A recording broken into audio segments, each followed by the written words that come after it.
ಇವತ್ತು ಇಡೀ ವಿಧಾನಸೌಧದಾದ್ಯಂತ ರಾಜೀನಾಮೆ ರಾಜಕೀಯ ಹೈ ಡ್ರಾಮಾ ನಡೀತು. ರೆಸಿಗ್ನೇಷನ್ ರಾಜಕೀಯ ನಡೀತು ಅಂತಾನೆ ಹೇಳಬೇಕು. ರಿಸೈನ್ ಮಾಡಿಬಿಡ್ತೀವಿ ನಾವು 5 ಜನ ಅಂತ ಹೊರಟಿದ್ರು. 2 ಜನ ವಿಧಾನ ಪರಿಷತ್ ಸದಸ್ಯರು, 3 ಜನ MLAಗಳು. ಸೊ ಯಾಕೆ ಹಾಗೆ ಹೊರಟರು? ಕೋಲಾರದ ಕಾಂಗ್ರೆಸ್ನಲ್ಲಿ ಅಸಮಾಧಾನ ಭುಗಿಲೆದ್ದಿತ್ತು. KH ಮುನಿಯಪ್ಪ ಅವರ ವಿರುದ್ಧ ಅಸಮಾಧಾನ. ಅವರ ಅಳಿಯ ಚಿಕ್ಕಪೆದ್ದಣ್ಣ ಅವರಿಗೆ ಟಿಕೆಟ್ ಕೊಡೋದಕ್ಕೆ ಮುಂದಾಗಿದ್ದಕ್ಕೆ ಇಷ್ಟೆಲ್ಲ ಹೈ ಡ್ರಾಮಾ ನಡೀತು. ಚಿಕ್ಕಪೆದ್ದಣ್ಣ ಅವರಿಗೆ ಟಿಕೆಟ್ ಸಿಕ್ಕಿಬಿಡತ್ತೆ ಅಂತ ಆದ ಕೂಡಲೇ ಇಷ್ಟೆಲ್ಲ ಹೈ ಡ್ರಾಮಾ ನಡೀತು. ಅನಿಲ್ ಕುಮಾರ್, ನಜೀರ್ ಅಹಮದ್ ಕೂಡ ರಾಜೀನಾಮೆ ಹೈ ಡ್ರಾಮಾವನ್ನು ಮಾಡಿದ್ರು. ಮಾಲೂರು ಶಾಸಕ ನಂಜೇಗೌಡ, ಕೋಲಾರ ಶಾಸಕ ಕೊತ್ನೂರು ಮಂಜುನಾಥ್, ಬಂಗಾರಪೇಟೆ ಶಾಸಕ ನಾರಾಯಣಸ್ವಾಮಿ, ಪರಿಷತ್ ಸದಸ್ಯ ನಜೀರ್ ಅಹಮದ್ ಹಾಗೂ ಅನಿಲ್ ಕುಮಾರ್.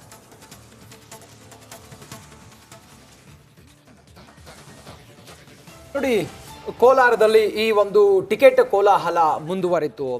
ಅದರಲ್ಲೂ ಕೂಡ ನಾವು ಗಮನಿಸಿದಂಗೆ 5 ಜನ ನಾಯಕರುಗಳು ರಾಜೀನಾಮೆ ಕೊಡ್ತೀವಿ ಅಂತೇಳಿ ಹೇಳಿದರು. ಹಾಗಾದರೆ ಆ ಹೈ ಡ್ರಾಮಾದ ಪ್ರಸಂಗ ಹೇಗಿತ್ತು ಅನ್ನೋದಕ್ಕೆ ಸಂಬಂಧಪಟ್ಟಾಗೆ ಒಂದು ಸಂಕ್ಷಿಪ್ತ ವರದಿ ಇದೆ.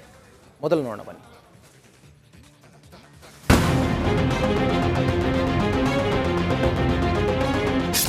ಎಸ್, ಕೋಲಾರ ಕಾಂಗ್ರೆಸ್ನಲ್ಲಿ ಅಸಮಾಧಾನ ಭುಗಿಲೆದ್ದಿದೆ.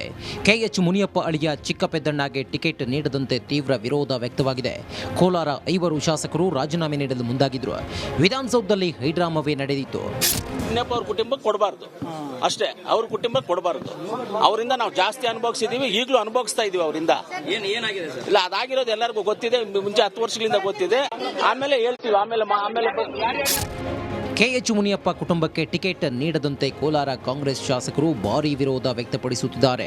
ಕೋಲಾರ ಶಾಸಕ ಕೊತ್ತೂರು ಮಂಜುನಾಥ್, ಮಾಲೂರು ಶಾಸಕ ನಂಜೇಗೌಡ, ಸಚಿವ MC ಸುಧಾಕರ್, ಪರಿಷತ್ ಸದಸ್ಯ ಅನಿಲ್ ಕುಮಾರ್, MLC, CM ರಾಜಕೀಯ ಕಾರ್ಯದರ್ಶಿ ನಜೀರ್ ಅಹಮದ್ ರಾಜೀನಾಮೆ ನೀಡಲು ವಿಧಾನಸೌಧಕ್ಕೆ ಆಗಮಿಸಿದ್ರು.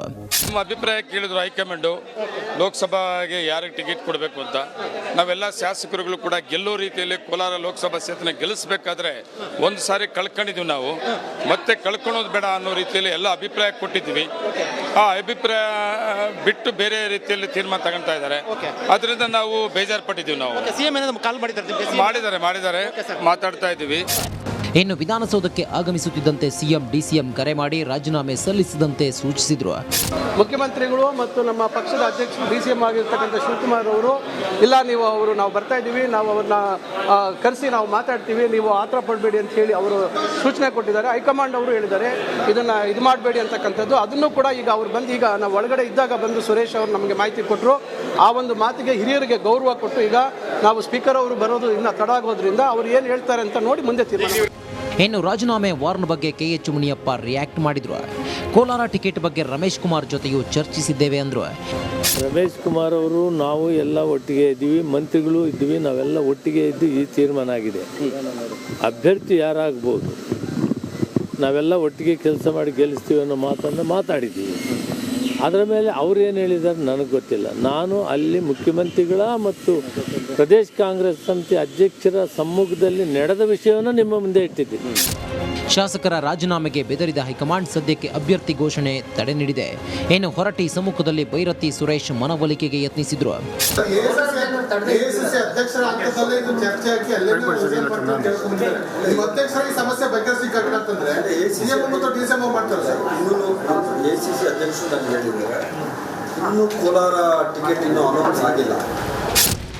ಸಭಾಪತಿ ಬಸವರಾಜ್ ಹೊರಟ್ಟಿಗೆ ಅನಿಲ್ ಕುಮಾರ್, ನಜೀರ್ ಅಹಮದ್ ರಾಜೀನಾಮೆ ಪತ್ರ ಹಿಡಿದು ಬಂದಿದ್ರು. ಇನ್ನು 1 ದಿನ ಹೊರಟಿ ಸಮಯ ನೀಡಿದ್ದಾರೆ. ಕೋಲಾರ ಟಿಕೆಟ್ ದಂಗಲ್ ವಿಧಾನಸೌಧದಲ್ಲಿ ಹೈಡ್ರಾಮವೇ ನಡೆಯಿತು. ಈ ಹೈಡ್ರಾಮದಿಂದ ಎಚ್ಚೆತ್ತ ಹೈಕಮಾಂಡ್ ಕೋಲಾರ ಟಿಕೆಟ್ ಘೋಷಣೆಗೆ ತಡೆ ನೀಡಿದೆ. ಇನ್ನು ಕೋಲಾರ ಟಿಕೆಟ್ ದಂಗಲ್ ಎಲ್ಲಿಗೆ ಹೋಗಿ ಮುಟ್ಟುತ್ತೋ ಕಾದು ನೋಡಬೇಕಿದೆ.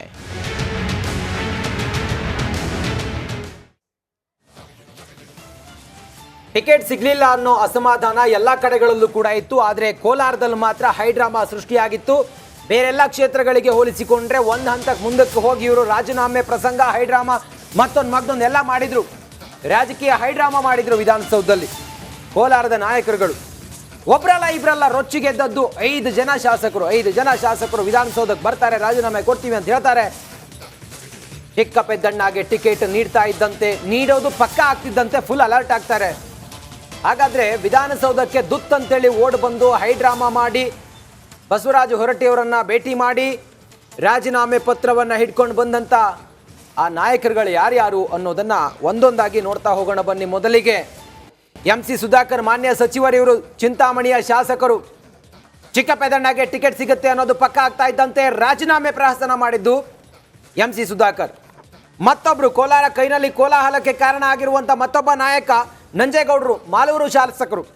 ನಮ್ಮನ್ನು ಸೋಲ್ಸೋದಕ್ಕೆ ಇವರು ಮುನಿಯಪ್ಪ ಅವರು ಈ ಹಿಂದಿನ ಚುನಾವಣೆಯಲ್ಲಿ ಪ್ರಯತ್ನ ಪಟ್ಟಿದ್ರು. ಯಾವುದೇ ಕಾರಣಕ್ಕೂ ಅವರಿಗಾಗಲಿ ಅವರ ಕುಟುಂಬಕ್ಕಾಗಲಿ ನಾವು ಬೆಂಬಲವೇ ಕೊಡುವುದಿಲ್ಲ ಅಂತೇಳಿ ಪಟ್ಟು ಹಿಡಿದು ರಾಜೀನಾಮೆ ಪ್ರಹಸನ ಮಾಡಿದವರು ಮತ್ತೊಬ್ಬರು ಮಾಲೂರು ಶಾಸಕರು ನಂಜೇಗೌಡರು. ನೆಕ್ಸ್ಟ್ ಕೊತ್ತೂರು ಮಂಜುನಾಥ್, ಕೋಲಾರದ ಶಾಸಕರು. ಕೊತ್ತೂರು ಮಂಜುನಾಥ್ ಅವರು ಕೂಡ ಟಿಕೆಟ್ ಒಂದು ವೇಳೆ ಚಿಕ್ಕಪೆದ್ದಣ್ಣಗೆ ಸಿಗುತ್ತು ಹೌದು ಅನ್ನೋದಾದರೆ ಯಾವುದೇ ಕಾರಣಕ್ಕೂ ಕೂಡ ನಾವು ಅದನ್ನು ಒಪ್ಪೋದಿಲ್ಲ, ರಾಜೀನಾಮೆ ಕೊಡೋದು ಪಕ್ಕ ಅಂಥೇಳಿ ಬಂದಿದ್ದು ಪರಿಷತ್ನ ಸದಸ್ಯ. ನೆಕ್ಸ್ಟ್ ಅನಿಲ್ ಕುಮಾರ್ ಅವರು ಕೂಡ ಬರ್ತಾರೆ. ನಾನು ರಾಜೀನಾಮೆಯನ್ನು ಕೊಡ್ತೀನಿ ಹೊರತು ಯಾವುದೇ ಕಾರಣಕ್ಕೂ ಕೂಡ ಮುನಿಯಪ್ಪ ಅವರ ಅಳಿಯ ಚಿಕ್ಕಪೆದ್ದಣ್ಣ ಅವರು ನಿಂತದ್ದೇ ಆದರೆ ನಾನು ಬೆಂಬಲ ಕೊಡೋದಿಲ್ಲ, ರಾಜೀನಾಮೆ ಕೊಟ್ಟು ನಾನು ಹೊರಗಡೆ ಹೋಗ್ತೀನಿ ಅಂತೇಳಿ ರಾಜೀನಾಮೆ ಪತ್ರ ಹಿಡ್ಕೊಂಡೇ ಬಂದಿದ್ರು. ವಿಧಾನಸೌಧದಲ್ಲಿ ಹೈಡ್ರಾಮಾ ಮಾಡಿದ್ರು. ಎಷ್ಟೇ ಅವರನ್ನು ಮನವೊಲಿಸೋದು, ಸಂಧಾನ ಏನೇ ಮಾಡಿದ್ರು ಕೂಡ ಸಾಧ್ಯ ಆಗಿರಲಿಲ್ಲ. ನೆಕ್ಸ್ಟ್ ನಾವು ನೋಡಿದ್ರೆ ನಜೀರ್ ಅಹಮದ್ ಪರಿಷತ್ ಸದಸ್ಯರು, ಇವರು ಕೂಡ ಈ ಟಿಕೆಟ್ ಕೋಲಾಹಲದಲ್ಲಿ ಹೈಡ್ರಾಮಾ ಮಾಡಿದವರು. ಇವರು ಕೂಡ ನೋಡಿ ಹೆಂಗೆ ನಜೀರ್ ಅಹಮದ್ ಅವರು ರಾಜೀನಾಮೆ ಪತ್ರ ಕೈಯಲ್ಲೇ ಹಿಡ್ಕೊಂಡು ಬಂದು ಹೈಡ್ರಾಮಾ ಮಾಡಿದ್ರು ಹೊರಟ್ಟಿಯವರ ಮುಂದೆ ಅನ್ನೋದನ್ನು ನೀವು ಗಮನಿಸ್ತಾ ಇದ್ದೀರಿ. ಒಟ್ಟಾರೆ ಗಮನಿಸ್ತಾ ಹೋದರೆ ಎಲ್ಲ ಕಡೆಗಳಲ್ಲೂ ಕೂಡ ಅಸಮಾಧಾನ ಇತ್ತು ಟಿಕೆಟ್ ವಿಚಾರವಾಗಿ. ಆದರೆ ಕೋಲಾರದಲ್ಲಿ ಒಂದು ಹಂತ ಮುಂದಕ್ಕೆ ಹೋಗಿದೆ, ರಾಜೀನಾಮೆ ಕೊಡೋವರೆಗೂ ಕೂಡ ಬಂದಿದೆ. ಆ ಮೂಲಕ ಫ್ಲೈಟ್ ಟಿಕೆಟ್ ಬುಕ್ ಮಾಡಿದ್ದೇನೋ, 4 ಗಂಟೆಗೆ ಫ್ಲೈಟ್ ಅಂತೇಳಿ ಹೇಳಿದ್ದೇನೋ, ಮಂಗಳೂರಿನಲ್ಲಿ ಸ್ಪೀಕರ್ನ ಭೇಟಿ ಮಾಡಿ ರಾಜೀನಾಮೆಯನ್ನು ಇವತ್ತೇ ಕೊಡ್ತೀವಿ, ಇವತ್ತೇ ಹೊರಗಡೆ ಬರ್ತೀವಿ ಅಂತೇಳಿ ನಾಟಕ ಮಾಡಿದ್ದೇನೋ. ಅದಾದ ನಂತರ ಸಿದ್ದರಾಮಯ್ಯನವರು ಫೋನ್ ಮಾಡಿ ಸಂಧಾನ ಮಾಡಿ, ನೋಡ್ರಪ್ಪ ಸ್ವಲ್ಪ ಸಮಯ ಹಾಗೆ ಇರಿ, ಎಲ್ಲ ಮೀಟಿಂಗ್ ಮಾಡಿ ಏನಾಗುತ್ತೋ ನೋಡೋಣ, ಇಲ್ಲಿವರೆಗೂ ನಾವು ಕ್ಯಾಂಡಿಡೇಟನ್ನು ಅನೌನ್ಸ್ ಮಾಡಿಲ್ಲ, ಚಿಕ್ಕಪೆದ್ದಣ್ಣ ಅವ್ರನ್ನ ಮಾಡಬೇಕು ಮತ್ತೊಬ್ಬರು ಮಾಡಬೇಕು, ಏನು ಎತ್ತ ಅನ್ನೋದು. Yes madam. ಹಾಗಾದ್ರೆ ಇಷ್ಟೆಲ್ಲ ಹೈಡ್ರಾಮಾ ಆಗೋದಕ್ಕೆ ಅಸಲಿ ಕಾರಣ ಏನು? ಆ್ಯಕ್ಚುಲಿ ಏನಕ್ಕೆ ಇಷ್ಟೆಲ್ಲ ಆಯಿತು? ಒಂದೇ ಸರಿ ಆಲ್ ಆಫ್ ಅ ಸಡನ್ ಸುಮ್ಮನೆ ಯಾರು ರಾಜೀನಾಮೆ ಕೊಡ್ತೀವಿ ಅಂತ ಬರಲ್ಲ. ಒಂದು ದಶಕದ ಒಂದು ಜಿದ್ದಿ ಇದರ ಹಿಂದೆ ಇದೆ. ರಮೇಶ್ ಕುಮಾರ್ ವರ್ಸಸ್ KH ಮುನಿಯಪ್ಪ ಅನ್ನುವಂಥ ಒಂದು ಜಿದ್ದಿ ನೋಡ್ತಾ ಹೋಗೋಣ ಏನು ಕಾರಣ ಅಂತ. ಅದಕ್ಕೆ ಇದು ಮುನಿಯಪ್ಪ ವಿರೋಧಿ ಟೀಮ್ನ ಒತ್ತಡ ತಂತ್ರ ಅಂತ ಹೇಳಲಾಯಿತು. ರಮೇಶ್ ಕುಮಾರ್ ಆ್ಯಂಡ್ ಟೀಮ್ ಮೊದಲೇ ಪ್ಲಾನ್ ಮಾಡಿಕೊಂಡು ಇದು ಇವ್ರ ಅಳಿಯಂಗೆ ಟಿಕೆಟ್ ಸಿಗುತ್ತೆ ಅಂತಾದರೆ ಎಲ್ಲರೂ ರಾಜೀನಾಮೆ ಕೊಟ್ಬಿಡ್ಬೇಕು ಅಂತ ರಾಜೀನಾಮೆ ಕೊಟ್ಟರು ಅನ್ನುವಂಥದ್ದು ಬಂತು. ಆಮೇಲೆ ಹೈಕಮಾಂಡ್ ಮೇಲೆ ಈ ಥರ ಒತ್ತಡ ಹಾಕಿದ್ರೆ ಟಿಕೆಟ್ ಬದಲಾವಣೆ ಆಗುತ್ತೆ ಅನ್ನೋವಂಥದ್ದು ಅಂತ. ಇನ್ನು ಮತ್ತೊಂದು ಕಡೆ ನನ್ನ ಅಳಿಯನಿಗೆ ಟಿಕೆಟ್ ಕೊಡಿಸ್ಲೇಬೇಕು ಅಂತ ಮುನಿಯಪ್ಪನವ್ರು ಭಾಳ ಓಪನ್ ಆಗಿ ಹೇಳಿದ್ರು. ಬೇಕಾದಷ್ಟು ಜನಕ್ಕೆ ಮಕ್ಕಳಿಗೆಲ್ಲ ಟಿಕೆಟ್ ಕೊಡ್ತಾರೆ, ನನ್ನ ಅಳಿಯಂಗೆ ಯಾಕೆ ಟಿಕೆಟ್ ಕೊಡಲ್ಲ ಅಂತ. ಸೊ ಅದೊಂದು ಇವತ್ತಿಗೆ ಮೌಲ್ಯವೇ ಅಲ್ಲ. ಅಂದರೆ ಮಕ್ಕಳಿಗೆ ಅಳಿಯಂದ್ರಿಗೆ ಟಿಕೆಟ್ ಕೊಡಿಸಬಾರದು, ಇದು ಕುಟುಂಬ ರಾಜಕಾರಣ ಆಗುತ್ತೆ ಅಂತ ಯೋಚನೆ ಕೂಡ ಬರೋದಿಲ್ವೇನೋ ಕನಿಷ್ಠ ಈ ರಾಜಕಾರಣಿಗಳಿಗೆ. ಅದನ್ನು ಭಾಳ ದೊಡ್ಡದು ಅನ್ನಂಗೆ. ಏನು ಮೊದಲೇ ಪ್ಲಾನ್ ಮಾಡಿತ್ತಾ ರಮೇಶ್ ಕುಮಾರ್ ಟೀಮ್ ಅನ್ನುವಂಥದ್ದು. ಇಬ್ಬರು ಶಾಸಕರು ಮತ್ತು ಇಬ್ಬರು MLCಗಳಿಂದ ಈ ಬೆದರಿಕೆ ಬಂದಿತ್ತು ಅಂತ ಹೇಳಲಾಗ್ತಾ ಇದೆ ಅಂತ. ಇದೆಲ್ಲವೂ ಇವತ್ತು ನಿನ್ನೆ ಶುರುವಾಗಿದ್ದಲ್ಲ, ಇದು 2018ರ ಎಲೆಕ್ಷನ್ ಟೈಮಿಂದನೂ ಕೂಡ ಶುರುವಾಗಿದ್ದಂಥದ್ದು. ಹಾಗಾಗಿ ಮುನಿಯಪ್ಪ ಅವರು ಸೋಲೋದಕ್ಕೂ ಕೂಡ ಈ ರಮೇಶ್ ಕುಮಾರ್ ಅವರು ಸೋಲೋದಕ್ಕೆ ಮುನಿಯಪ್ಪ ಕಾರಣ. ಹೌದು. ಎಸ್, ಹಂಗಾದ್ರೆ ಏನಿದು ಈ ಒಂದು ಅಶಿಸ್ತು ತೋರಿದ್ದು, ಇದನ್ನ ಎಷ್ಟು ಗಂಭೀರವಾಗಿ ಪರಿಗಣಿಸಿದ್ದಾರೆ ಮುಖ್ಯಮಂತ್ರಿಗಳು ಹಾಗೆ DCM DK ಶಿವಕುಮಾರ್, ಇದನ್ನೆಲ್ಲ ನಾವು ಗಮನಿಸ್ತಾ ಹೋದಾಗ ಟಿಕೆಟ್ ಸಿಗೋದಿಲ್ವೇನೋ ನಮ್ಮವರಿಗೆ ಅನ್ನೋ ಕಾರಣಕ್ಕೋಸ್ಕರ ಈ 5 ಜನ ಹೈಡ್ರಾಮಾ ಮಾಡಿ ರಾಜೀನಾಮೆ ಕೊಡ್ತೀನಿ ಅಂತೇಳಿ ಏನು ಹೇಳಿದ್ರು. DCM ಮತ್ತೆ ಮುಖ್ಯಮಂತ್ರಿಗಳು ಇದನ್ನು ಬಹಳ ಗಂಭೀರವಾಗಿ ಪರಿಗಣಿಸಿದ್ದಾರೆ.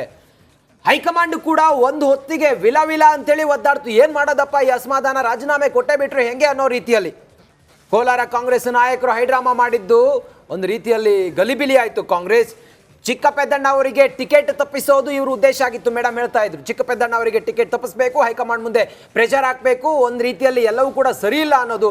ಇದು ಒಂದು ವೇಳೆ ಕಂಟಿನ್ಯೂ ಆದರೆ, ಚಿಕ್ಕಪೆದ್ದಣ್ಣ ಅವರಿಗೆ ಟಿಕೆಟ್ ಕೊಡೋದು ನಿಕ್ಕಿ ಆದರೆ ನಾವಂತೂ ಪಾರ್ಟಿಯಲ್ಲಿರೋದಿಲ್ಲ, ಪಕ್ಷದಲ್ಲಿರೋದಿಲ್ಲ ಅನ್ನೋ ಸಂದೇಶವನ್ನು ರವಾನಿಸೋದಾಗಿರ್ಬೋದಾಗಿತ್ತು. ರಾಜೀನಾಮೆ ಬ್ಲ್ಯಾಕ್ ಮೇಲ್ಗೆ CM ಸಿದ್ದರಾಮಯ್ಯ ಮತ್ತು DK ಶಿವಕುಮಾರ್ ಅಂತೂ ಟೆನ್ಷನ್ ಆದರು. ಚಿಕ್ಕಪೆದ್ದಣ್ಣಗೆ ಟಿಕೆಟನ್ನು ಘೋಷಿಸ್ತಾ ಇದ್ದಾಗೆ ಹೈಕಮಾಂಡ್ ಕೂಡ ತಂಡ ಹೊಡಿತು. ಕೋಲಾರ ಟಿಕೆಟನ್ನು ಚಿಕ್ಕಪೆದ್ದಣ್ಣಗೆ ಕಾಂಗ್ರೆಸ್ನಿಂದ ನೀಡಬಾರ್ದು ಅಂತೇಳಿ ಪಟ್ಟು ಹಿಡಿದು ಒತ್ತಡ ಹೇರುವಂತಹ ಒಂದು ಉದ್ದೇಶ ಇವರದ್ದಾಗಿತ್ತು. ಇಲ್ಲಿ ಇದ್ದಿದ್ದು ಬಲಗೈ ಸಮುದಾಯಕ್ಕೆ ಪ್ರಾತಿನಿಧ್ಯ ನೀಡಬೇಕು, ಬಲಗೈ ಸಮುದಾಯಕ್ಕೆ ಟಿಕೆಟ್ ಕೊಡಬೇಕು ಅಂತ ಇವ್ರದ್ದು ಗಲಾಟೆ ಇದ್ದಿದ್ದು. ಆದ್ರೆ ಅದನ್ನ ಹೆಂಗ್ ಮಾಡಿದ್ರು ಅಂತ ನೋಡಿದ್ರೆ ಸ್ಪೀಕರ್ ಕಚೇರಿಯನ್ನ ರಾಜಕಾರಣಕ್ಕೆ ದುರ್ಬಳಕೆ ಮಾಡ್ಕೊಂಡ್ರ ಅನ್ನೋಂಥ ಪ್ರಶ್ನೆ ಹೇಳುತ್ತೆ. ಇದನ್ನ ಇವರು ಆ ರಾಜೀನಾಮೆ ಕೊಡುವ ಇಡೀ ಪ್ರಸಂಗವನ್ನ ನೋಡಿದ್ರೆ ಸಭಾಪತಿ ಕಚೇರಿಯಲ್ಲೇ ಶಾಸಕರು ಹೈಡ್ರಾಮಾ ಅವ್ರೇನು ಕೊಡ್ಲಿಲ್ಲ, ಅಲ್ಲಿ ಏನ್ ತೋರಿಸಿದ್ರು ನೋಡಿ ನೋಡಿ ನೋಡಿ ಅಂತ ಅಂದ್ರೆ ಕೊಡ್ತಾ ಇದೀವಿ ನೋಡಿ ಅಂತ ಕೊಡ್ಲಿಲ್ಲ, ಮತ್ತಲ್ಲಿ ವಾಪಸ್ ಬಂದ್ರು. ಸೊ ಸ್ಪೀಕರ್ ಕಚೇರಿಯಲ್ಲಿ ಅಲ್ಲಿ ಬೈರತಿ ಅವ್ರು ಹೋಗಿ ಸುರೇಶ್ ಹೋಗಿ ಸಂಧಾನ ಮಾಡಿದ್ರು ಅಂತ. ಅದನ್ನ ಇವ್ರು ಸ್ಪೀಕರ್ ಕಚೇರಿಯಲ್ಲಿ ಮಾಡ್ಕೊಬೇಕಾಗಿತ್ತು, ಅದೇನು ಇವ್ರ ಪಕ್ಷದ ಆಫೀಸ್ ಅದು. ಸೊ ಅಲ್ಲಿ ಯಾಕೆ ಹೋಗಿ ಮಾಡ್ಬೇಕಾಗಿತ್ತು? ಇಷ್ಟೆಲ್ಲ ಕೋಡ್ ಆಫ್ ಕಾಂಡಕ್ಟ್ ಜಾರಿಯಲ್ಲಿದೆ, ಈ ಸಂದರ್ಭದಲ್ಲಿ ಇದನ್ನೆಲ್ಲ ಮಾಡ್ಬೇಕಾಗಿತ್ತ ಅಂತ ಅಲ್ಲಿ ರಾಜೀನಾಮೆ ಪತ್ರವನ್ನ ಮಾಧ್ಯಮಗಳಿಗೆ ಪ್ರದರ್ಶನ ಮಾಡಿದ್ರು ಅಂತ. ಒಟ್ಟಾರೆ ಇದೆಲ್ಲವೂ ಕೂಡ ಒಂದು ಒತ್ತಡದ ತಂತ್ರವೇ ಆಗಿತ್ತು. ಸೊ ರಾಜೀನಾಮೆನ ಆಮೇಲೆ ಕೊಡ್ಲಿಲ್ಲ, ಹಾಗೇನೆ ವಾಪಸ್ ಬಂದ್ರು. ಅಂದ್ರೆ ಸ್ಪೀಕರ್ ಟೈಮ್ ವೇಸ್ಟ್ ಅಲ್ವಾ? ಅಲ್ಲಿಗೆ ಒಂದು ಸಿಲ್ಲಿ ಇನ್ಸಿಡೆಂಟ್ ತರ ಸ್ಪೀಕರ್ ಹತ್ರ ನಡ್ಕೊಳ್ಬಹುದಾ? ನಮ್ಮ ರಾಜಕಾರಣದ ಒತ್ತಡಗಳು ಯಾವುದೇ ಇರ್ಬೋದು, ಪ್ರತಿ ರಾಜಕಾರಣಿಗೂ ಇವ್ರಿಗೆ ಏನೇ ಒತ್ತಡ ಇರ್ಬೋದು, ಅದು ಸ್ಪೀಕರ್ ಕಚೇರಿ ಒಳಗಡೆ ಮಾಡೋ ಅಂತ ಕೆಲಸನ ಹೊರಗಡೆ ಬಂದು ಎಷ್ಟು ಪ್ರತಿಭಟನೆ ಮಾಡಿ ನೀವು ಸ್ಪೀಕರ್ ಕಚೇರಿ ಒಳಗಡೆ ಇದನ್ನೆಲ್ಲ ಮಾಡೋದು ಏನೇ ಒತ್ತಡ ಹಾಕೋದಿದ್ರು ಮತ್ತೊಂದು ಬೇರೆ ವೇದಿಕೆನೇ ಇತ್ತು, ಆದ್ರೆ ಆ ವೇದಿಕೆ ಅಲ್ಲ ಅನ್ನೋದು. Exactly madam. ಹಾಗಾದ್ರೆ ಈ ಚಿಕ್ಕಪೆದ್ದಣ್ಣ ಯಾರು ಇವರು? ಯಾಕೆ ಇವರಿಗೆ ಟಿಕೆಟ್ ಕೊಡಬಾರ್ದು ಅನ್ನೋದು ಈ ನಾಯಕರ ಒತ್ತಾಯ. ಇವರಿಗೆ ಯಾಕೆ ಟಿಕೆಟ್ ಕೊಡಬೇಕು ಅಂತೇಳಿ ಮುನಿಯಪ್ಪ ಅವರು ಲಾಬಿ ಮಾಡ್ತಾ ಇದ್ದಾರೆ ಅನ್ನೋದನ್ನ ನಾವು ನೋಡ್ತಾ ಹೋದ್ರೆ ಕರೆಕ್ಟ್. ಚಿಕ್ಕಪೆದ್ದಣ್ಣ ಯಾರು ಅಂತ ಹೇಳಿ ನೋಡಿದ್ರೆ ಇವರು ಮುನಿಯಪ್ಪ ಎರಡನೇ ಪುತ್ರಿ ನಂದಿನಿ ಅವರ ಪತಿ ಚಿಕ್ಕಪೆದ್ದಣ್ಣ. ನಾನು ಸೋತಿದ್ದೀನಿ 2019ರಲ್ಲಿ, ಈಗ ನನ್ನ ಅಳಿಯನನ್ನ ಗೆಲ್ಲಿಸ್ಕೊಂಡು ಬರಬೇಕು ಅನ್ನೋದು ಮುನಿಯಪ್ಪ ಅವರ ಲೆಕ್ಕಾಚಾರ. KR ಪುರ ಉಪನೋಂದಣಾಧಿಕಾರಿ ಚಿಕ್ಕಪೆದ್ದಣ್ಣ ಅವರು ಏನು ಅವರ ಕೆಲಸ ಏನು ಅಂತ ನೋಡಿದಾಗ ಅವರು ಇಂಥ ಕೆಲಸ ನೋಡಿ. ಚಿಕ್ಕಪೆದ್ದಣ್ಣ ಅವರು ರಾಜಕೀಯ ಹಿನ್ನೆಲೆ ಅಂತ ಹೇಳಿದ್ರೆ ಮುನಿಯಪ್ಪ ಅವರ ಕುಟುಂಬದವರು, ಮತ್ತೆ ಮುನಿಯಪ್ಪ ಅವರ ಎರಡನೇ ಪುತ್ರಿ ನಂದಿನಿ ಪತಿ ಚಿಕ್ಕಪೆದ್ದಣ್ಣ ಅವರು ರಾಜಕೀಯವಾಗಿ ಮುನಿಯಪ್ಪ ಅವರ ಒಂದಿಷ್ಟು ಪೊಟ್ಟುಗಳನ್ನೆಲ್ಲ ನೋಡ್ಕೊಂಡು ಬಂದವರು. ಹಾಗಾಗಿ ಅವ್ರಿಗೆ ಕೊಟ್ಟರೆ ನನಗೆ ಅನುಕೂಲ ಆಗುತ್ತೆ ಅನ್ನೋ ಲೆಕ್ಕಾಚಾರ ಇರ್ಬೋದು ಅಂತ ಅನ್ಸುತ್ತೆ. 7 ಸಾರಿ ಗೆದ್ದಿದ್ದಾರೆ ಎಚ್ ಮುನಿಯಪ್ಪ ಅವರು, 7 ಸಾರಿ, ಒಂದೆರಡಲ್ಲ 7 ಸಾರಿ ಗೆದ್ರು ಕೂಡ ಇನ್ನು ಅಧಿಕಾರದ ಆಸೆ ಹೋಗಿಲ್ವಾ? ಹಾಗಾದ್ರೆ ಎಚ್ ಮುನಿಯಪ್ಪ ಅವರಿಗೆ ಬೇರೆಯವ್ರನ್ನೂ ಗೆಲ್ಲಕ್ ಬಿಡಲ್ಲ, ಇವರು ಗೆಲ್ತಾ ಇಲ್ಲ. ಈಗ ಇವ್ರ ಫ್ಯಾಮಿಲಿಯಲ್ಲಿ ಅಧಿಕಾರ ಇರಬೇಕು ಅನ್ನೋದೇನು, ಇವ್ರ ಫ್ಯಾಮಿಲಿ ಬೇಕು, ಕಾಂಪ್ರಮೈಸಿಂಗ್ ಪೊಲಿಟಿಕ್ಸ್ ಅನ್ನೋದ್ರ ಬಗ್ಗೆ, ಕಾಂಪ್ರಮೈಸ್ ಪೊಲಿಟಿಕ್ಸ್ ಅನ್ನೋದ್ರ ಬಗ್ಗೆ. ಈಗ ಒಂದು ಬ್ರೇಕ್ ತಗೊಳ್ಳೋಣ. ಬ್ರೇಕ್ ಆದ ನಂತರ